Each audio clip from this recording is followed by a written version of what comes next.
A 1,000 kilogram car exits a highway to a banked ramp. The radius of the ramp is 20 meters, and the turn is inclined at an angle theta, which is 30 degrees. Assume that the static friction coefficient between the car and the ramp is mu s equals 0.98. So, problem A asks us to calculate the critical speed of the car on the ramp, so that there is no friction force acting on the car. So, basically the car is going to be undergoing like a sort of circular motion around this ramp. So I'm going to quickly draw a free body diagram for this car. So this is theta. Let's say that this dot represents the car. So of course we have the force of gravity acting straight down, as well as the normal force acting perpendicular to the ramp surface. So this is the normal force. And there is no friction in this first case, so this will be simply case A. And there is no friction acting on the car because the critical speed of the car means that there is no need for friction. It's when one component of the normal force perfectly balances the centripetal acceleration needed so that the car keeps going in the circle. So we can actually decompose this normal force vector, which is what we do when we're faced with these sorts of car on a banked ramp problems. So down here is theta. There's a 90-degree angle here. So if that's theta, this is the normal force times the cosine of theta. And the one up there is the normal force times the sine of theta. Sine theta. So that's the one up here. And now we can just use Newton's second law to write a few equations. First of all, we're going to say that the reference frame, so this is the positive y direction, and this is the positive x direction. The positive x direction is in the radial direction, or I'm pretty sure it's like r hat, and the y direction is in the direction perpendicular to the plane of the circle, so that is going to be z hat. But I'm not going to write these vectors. I'm just going to say it's going to be the plus x is going to be in the radial direction, and the positive y is going to be perpendicular to the plane of the circle. So with that, we can use Newton's second law. So we know that the net force acting on an object is equal to its mass times acceleration, where the net force is simply the summation of all of the forces. So we can apply this both in the y direction and the x direction. So let's start with the x direction, which is pointing radially towards the center of the ramp. So from here, we see that the normal force times the sine of theta, or the radial component of the normal force, is actually the only force acting on it in this horizontal direction. So that is going to be equal to the mass times the acceleration. And this will be the centripetal acceleration. And this is the acceleration that actually keeps the car moving in a circle. So that's the centripetal acceleration. And if you remember, the centripetal acceleration is given by the quantity v squared divided by r, where v is the linear velocity of the car. So that is equal, so if I write this equation again, n sine theta is equal to the mass times the velocity squared divided by r. And notice this velocity that we're going to be calculating is actually going to be the critical velocity, which I can put a subscript as vc, but that's not really needed right now.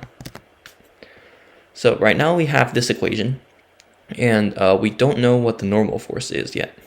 So we need to find an expression for the normal force. And we can use that, find an expression using the second equation.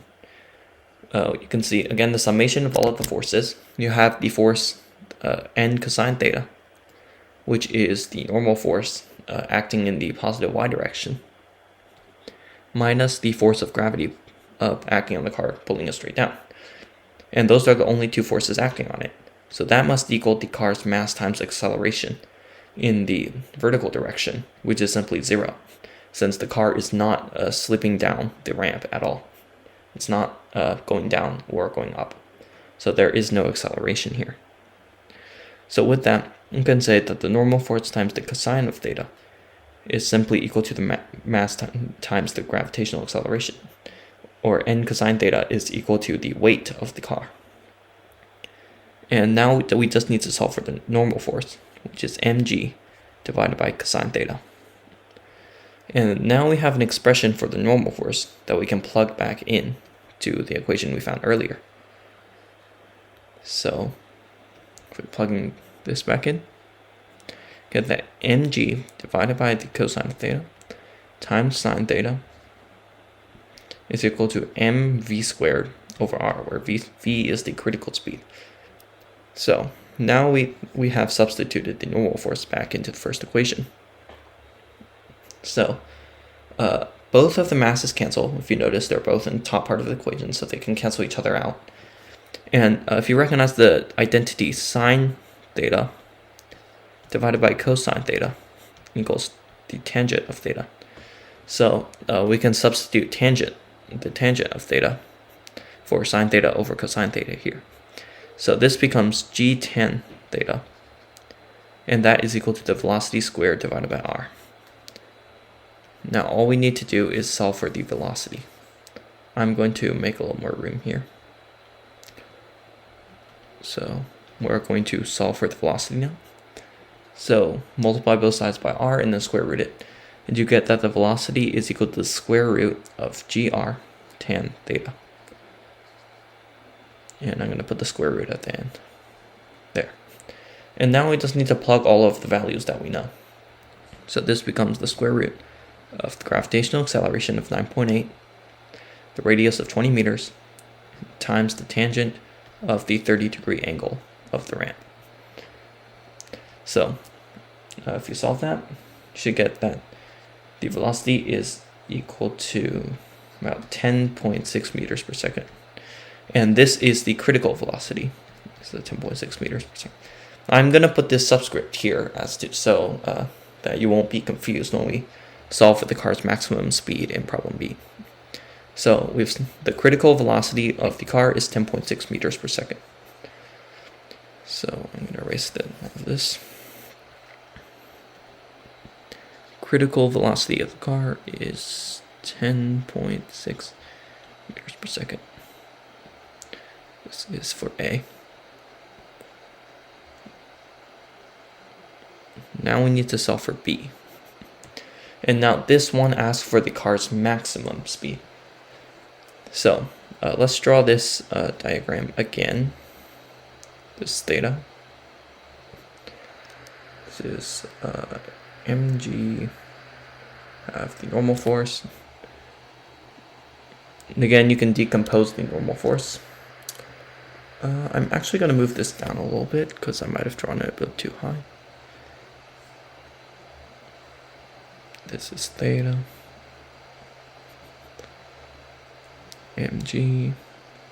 You have the normal force, which you can decompose just like we did before, where this is the angle theta. So you have n cosine times the cosine theta, and then normal force times sine theta. And again, our direction, the positive y direction, is the plane that is the direction that is perpendicular to the circular plane, to the plane of circular motion. And the x direction is going to be the radial direction towards the center of the ramp. And so that's our coordinate system. And now, for when we have the car's maximum speed, there actually is a static friction acting on it as well, which is the force of static friction. And now this static friction can go in both ways, actually. When it's acting like down towards the radial direction of the circle.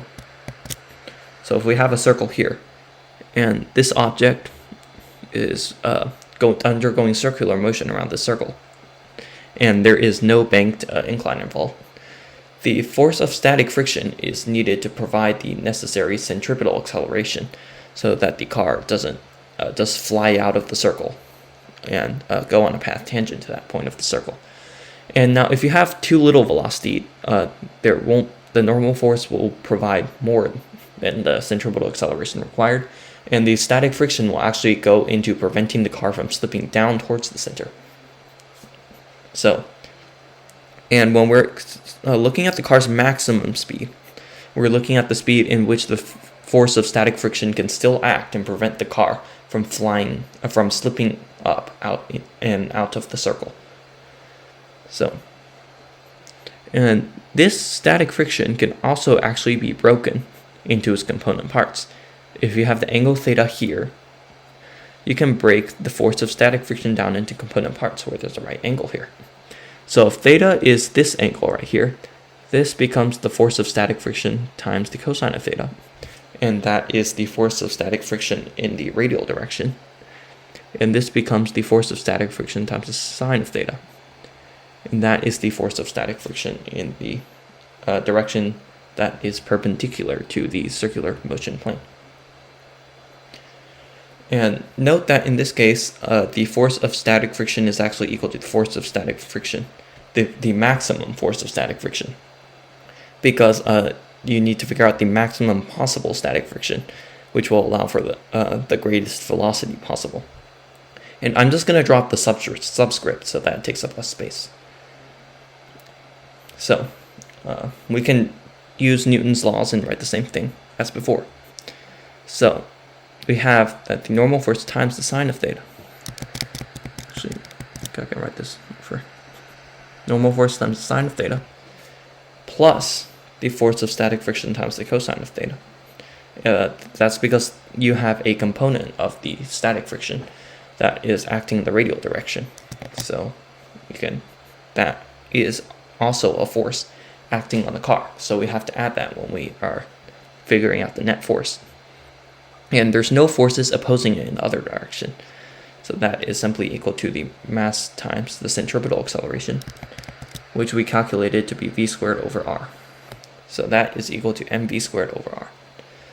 And now, if you recall, the static friction, or the maximum static friction, is equal to the coefficient of static friction times the normal force. So we can substitute that back in for the force of static friction. And we get that the normal force times the sine of theta plus the coefficient of static friction times the normal force times the cosine of theta is equal to mv squared over r.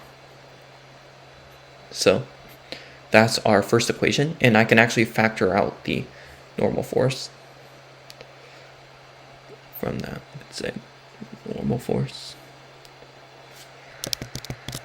times the sine of theta plus the coefficient of static friction times the cosine of theta equals mv squared over r. Now all I did was factor out the normal force so that we can substitute it in later once we have the second equation. So now we have to figure out the second equation to figure out the normal force so that we can substitute it back into this first equation. So from the second equation, we have that the normal force times the cosine of theta, that's the only force acting in the upward direction, minus mg, which is the car's weight opposing that force.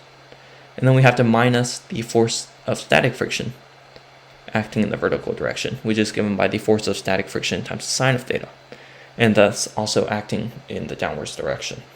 And that is equal to 0, because the car is not accelerating in the vertical direction at all. So now again we can substitute the coefficient of static friction times the normal force for the force of static friction. And again, there's a sine theta. That is equal to 0. So now we need to solve for the normal force.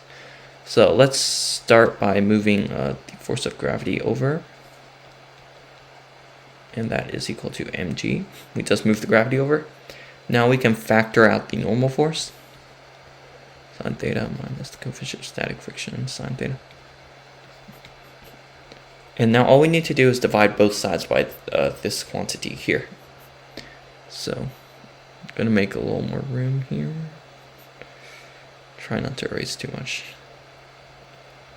And then we get that the normal force is equal to mg, or the car's weight, divided by the cosine of the angle theta minus the coefficient of static friction times the sine of theta. So that is our expression for the normal force. Now all we need to do is just plug this back into our first equation and solve for the maximum velocity here. So plugging everything back in, get the mass mg over cosine theta minus the coefficient of static friction times sine theta times the sine theta. The coefficient of static friction cosine theta is equal to the mass times the velocity squared over r.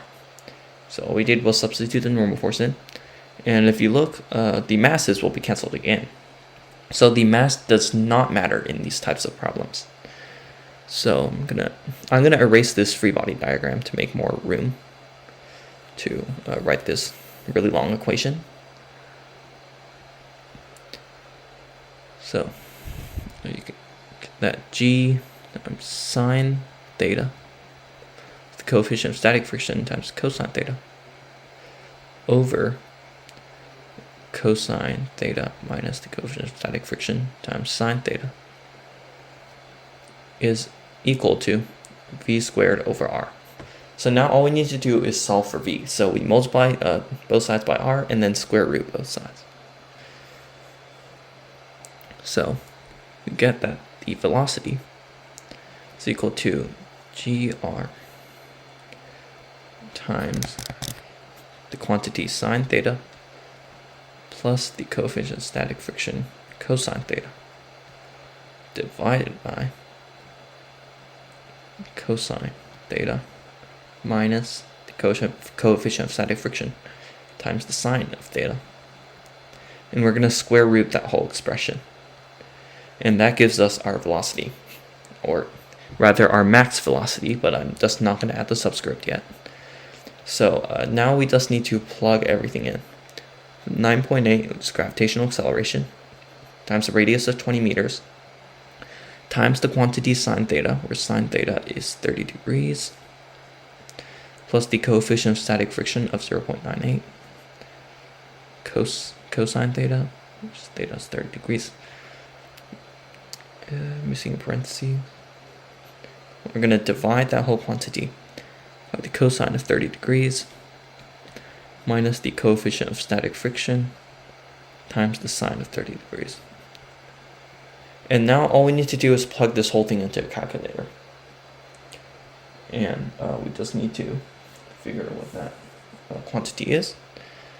So this, I'm pretty sure, becomes 26.5 meters per second after you plug everything in. So erase all of this. And you get that the maximum velocity is equal to 26.5 meters per second. And that is the car's maximum speed before it starts to kind of go up the banked surface. And this is how you would solve this problem here.